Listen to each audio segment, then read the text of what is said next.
तो कुछ लोग तो सपोर्ट में आएंगे, लेकिन ज्यादा लोग अपोज करेंगे, क्योंकि वो बहुत बरसों से, बहुत सालों से मानते हुए आ रहे हैं उन चीजों को। एक जहर का प्याला लेके आए और उसको कहा कि लो इसको पियो और सो जाओ।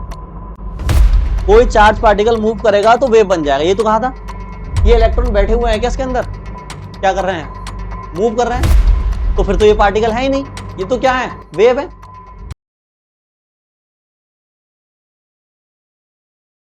मतलब इस दुनिया में जितने भी प्रकार के मटेरियल हैं, वो सारे मटेरियल एटम से मिलकर बने होते हैं। एक ही फंडामेंटल पार्टिकल है जिसको क्या बोलते हैं हम?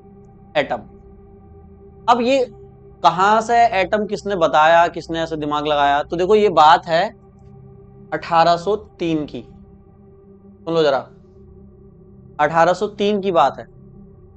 सन 1803 में एक फिलोसफर थे डाल्टन। क्या नाम था उनका? ये साइंटिस्ट नहीं है, ये कौन है? डाल्टन नहीं है ये। डाल्टन तो सामने है, डाल्टन। ठीक है, तो ये देखो मैंने क्या लिखा है इनके आगे। इनके आगे क्या लिखा मैंने? फिलोसफर। फिलोसफर कौन होते हैं बताओ?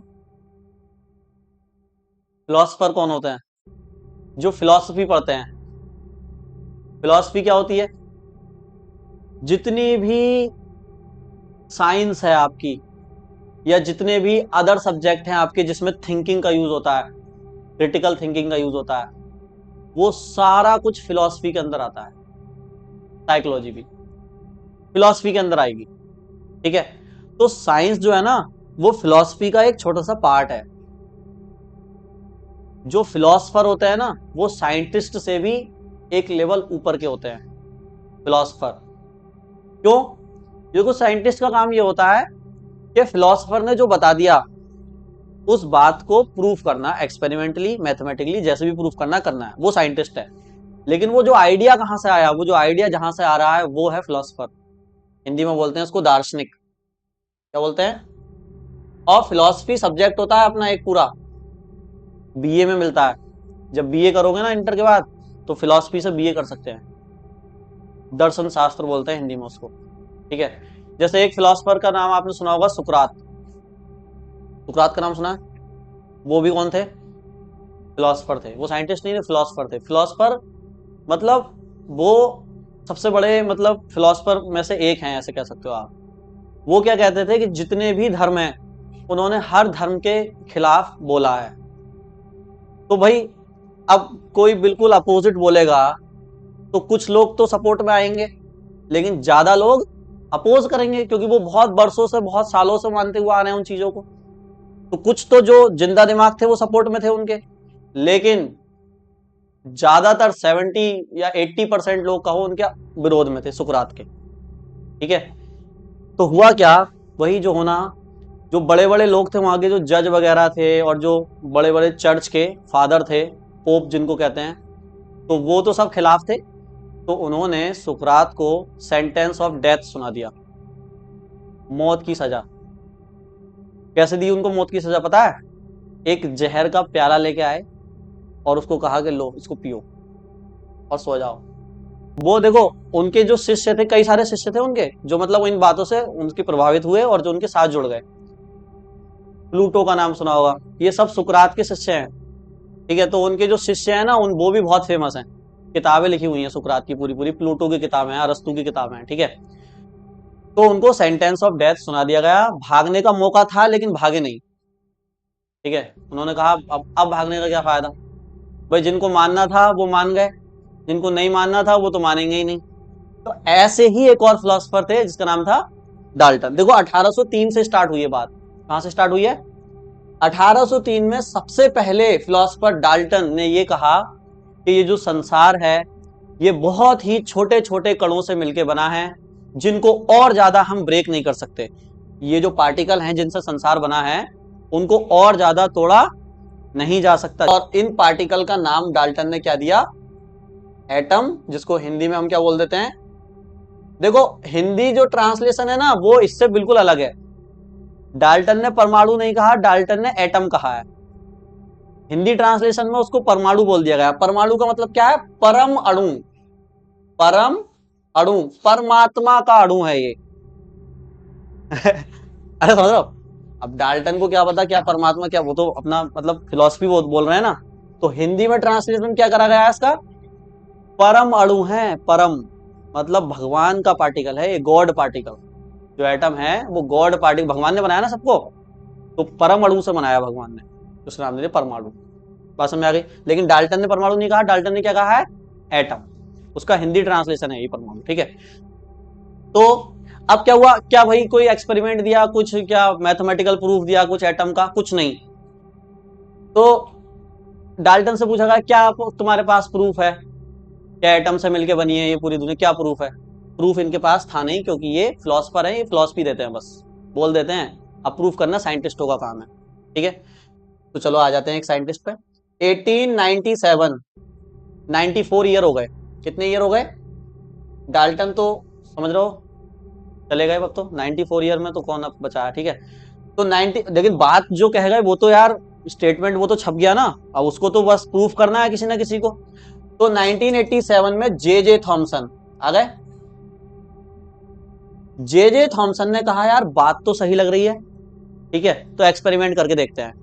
एक्सपेरिमेंट वगैरह करे इन्होंने, और इन्होंने कहा देखो एटम तो है लेकिन स्मॉलेस्ट पार्टिकल एटम नहीं है। जो डाल्टन ने कहा था ना कि इससे छोटा कोई पार्टिकल ही नहीं है, एटम भी होता है और एटम से छोटे पार्टिकल भी होते हैं, जे थॉमसन ने कहा। और इन्होंने एटम से छोटा पार्टिकल यानी इलेक्ट्रॉन की खोज कर दी। किसकी खोज कर दी? इलेक्ट्रॉन की खोज किसने करी? जे थॉमसन ने। इन्होंने कहा ये अगर एटम है तो एटम के अंदर बहुत छोटे छोटे पार्टिकल भी होते हैं जिनको हम बोलते हैं इलेक्ट्रॉन, और इलेक्ट्रॉन फंडामेंटल पार्टिकल है, इसको नहीं तोड़ सकते, इसको फर्दर हम ब्रेक नहीं कर सकते। और इन्होंने जे थॉमसन ने अपना तरबूज मॉडल दिया एटम का। तरबूज में कैसे हंसने वाली बात कहां से आ गई? जे थॉमसन का तरबूज मॉडल। इन्होंने कहा जैसे तरबूज में लाल वाला पार्ट होता है ना, लाल लाल, वो तो है सारा पॉजिटिव पार्ट। कैसा पार्ट है? और बीच बीच में जैसे उसमें बीज लगे रहते हैं काले काले, वो है इलेक्ट्रॉन जो कि निगेटिव। और जितना पॉजिटिव है उतना निगेटिव है, इसलिए एटम क्या है? न्यूट्रल है। इसलिए मार्कर को पकड़ो तो करंट नहीं लगेगा, न्यूट्रल है, जितना पॉजिटिव उतना निगेटिव। बात समझ में आ गई? तो जे थॉमसन ने इलेक्ट्रॉन की खोज कर दी, ठीक है। इसके बाद 1911, अब तुम लगा लो कितने साल हो गए, 14 ईयर हो गए, ठीक है। इनके 14 ईयर बाद 1911 में एक बहुत ही महान साइंटिस्ट आए जिनका नाम था रदरफोर्ड। रदरफोर्ड ने क्या कहा? रदरफोर्ड ने कहा एटम के अंदर पहली बात तो इलेक्ट्रॉन ऐसे नहीं होते जैसे जे थॉमसन ने बताया है, ठीक है, क्योंकि आप तो जानते हो ना तुम कैसे होता है, ऐसे करके ऑर्बिट बनी होती है, ऑर्बिट में इलेक्ट्रॉन होते हैं। तो ये सारी बातें किसने बताई? सारी बातें रदरफोर्ड ने बताई हैं। इन्होंने कहा कि एटम के अंदर इलेक्ट्रॉन भी होते हैं और प्रोटॉन भी होते हैं। प्रोटॉन होते हैं बीच में, देखो जैसे ये एटम है तो प्रोटॉन रहेंगे बिल्कुल सेंटर में, प्रोटॉन रहेंगे, और इसके चारों तरफ कौन रहेंगे? चारों तरफ कौन रहेंगे? इलेक्ट्रॉन रहेंगे। चारों तरफ कौन रहेंगे? इलेक्ट्रॉन घूमेंगे। चारों तरफ इलेक्ट्रॉन क्या करेंगे? घूमेंगे। और बिल्कुल सेंटर में कौन रहेगा? पॉजिटिव पार्ट रहेगा जो कि प्रोटॉन है, जो कि क्या है? तो रदरफोर्ड ने किसकी खोज कर दी? देखो प्रोटॉन की। रदरफोर्ड ने किसकी खोज कर दी? प्रोटॉन की। तो इलेक्ट्रॉन की भी खोज हो गई, प्रोटॉन की भी खोज हो गई। इलेक्ट्रॉन प्रोटॉन वो पार्टिकल हैं जो एटम के अंदर हैं। जो डाल्टन कह के गए थे कि एटम होता है लेकिन उसके अंदर कुछ नहीं होता, वो बात यहां पर गलत साबित होने लगी। जे थॉमसन ने इलेक्ट्रॉन बता दिया निगेटिव पार्टिकल, और रदरफोर्ड ने प्रोटॉन बता दिया पॉजिटिव पार्टिकल, ठीक है। एक पार्टिकल और होता है, वो क्या है? न्यूट्रॉन भी तो होता है, न्यूट्रॉन। लेकिन न्यूट्रॉन की खोज हो ही नहीं पा रही थी। क्यों? क्योंकि चार्ज तो बराबर हो गया भाई, जितना पॉजिटिव प्रोटॉन है उतना निगेटिव इलेक्ट्रॉन है। भाई प्रोटॉन पे कितना चार्ज होता है बताओ? प्रोटॉन पे E+ से दिखाते हैं प्रोटॉन को, कितना होता है? 1.6 10⁻⁻19 कूलम पॉजिटिव होता है। और इलेक्ट्रॉन पे कितना चार्ज होता है? 1.6 10⁻⁻19 कूलम, सेम ये निगेटिव होता है। तो चार्ज तो बैलेंस हो गया ना, पॉजिटिव निगेटिव बैलेंस। तो अब फिर तीसरा पार्टिकल कहां से आया? तो न्यूट्रॉन जो होता है वो चार्जलेस होता है, न्यूट्रल है। इस वजह से उसकी डिस्कवरी नहीं हो पा रही, पता ही नहीं चल पा रहा कि और कोई तीसरा भी पार्टिकल है। बाद में जेम्स चैडविक ने बहुत साल बाद जेम्स चैडविक ने कहा कि भाई देखो, प्रोटॉन और इलेक्ट्रॉन को जोड़ने से जो मास बैठ रहा है ना एटम का, वो कम बैठ रहा है। इसका मतलब ओरिजिनल मास से कम बैठ रहा है। इसका मतलब एक पार्टिकल और है जो चार्ज नहीं बढ़ाता, केवल मास बढ़ाता है एटम का। क्या बढ़ाता है? केवल मास बढ़ाता है, और उसको कहा उन्होंने न्यूट्रॉन। तो हम ये कह रहे हैं कि जितने भी साइंटिस्ट हैं, Dalton, J Thomson, Rutherford, Niels Bohr, इन सब में अगर आपसे पूछा जाए सबसे ज्यादा एटम की डिस्कवरी में कंट्रीब्यूशन किसका है, तो आप कहोगे भैया रदरफोर्ड का। किसका है? क्योंकि बोहर ने कुछ ज्यादा नहीं किया है। बोहर ने पूरा मॉडल इन्हीं का उठाया, एटॉमिक मॉडल, और थोड़ा सा उसमें गड़बड़ी करी, थोड़ी सी गलतियां बताई इनकी रदरफोर्ड की, देखो ये गलत है, ये गलत है, ये गलत है, और अपना थोड़ा सा सही करा और दे दिया model.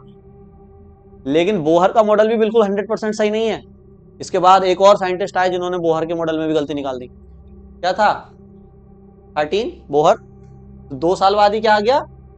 Bohr atomic model, Niels Bohr atomic model, 2 साल बाद ही आ गया। इन्होंने कहा कि भाई रदरफोर्ड की भी मॉडल में क्या है, गलतियां हैं।